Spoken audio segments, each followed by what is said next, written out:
سلام بچه ها، خوش اومدیم به یه ویدیو جدید. اومدم با آموزش کف خواب کردن ماکت ها.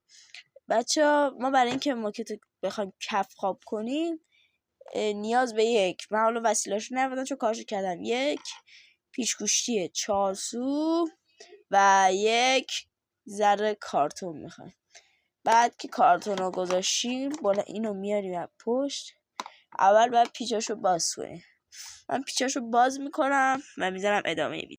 بچه ها، ما پیچاشو باز کردیم. وقتی پیچا رو باز میکنیم بعد حالا سر روی ماکت رو کلا در بیاریم، یعنی کف یه ماکت رو در بیاریم. اینجا یه دونه نمیدونم چی بهش میگن، حالا نمیدونم بهش چی میگن، حالا اینا نیاز داریم.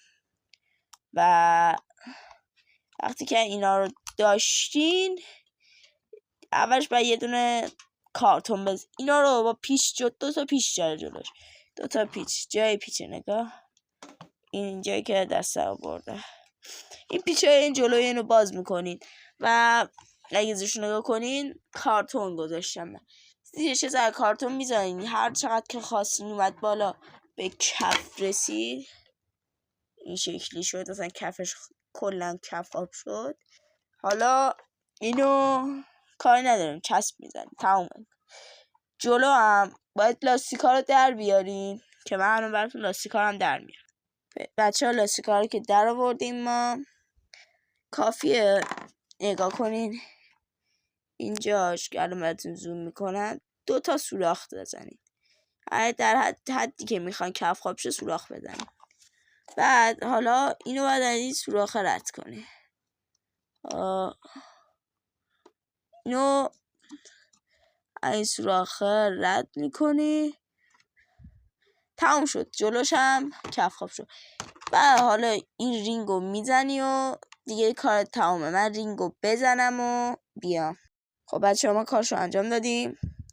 حالا فقط کافیه ببندیم و پیچ مراشو ببندیم و تمام. بچه ها، اینم از این. ممنون که تا اینجا ویدیو دنبال ما بود. این راحت ترین روشش بود و به همین راحت کف خوابش کردیم به این زیبایی و تمیزی.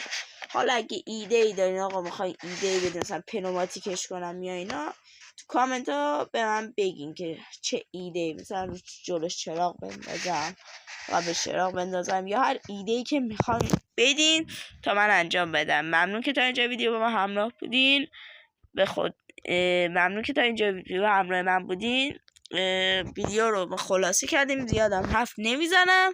خداحافظ.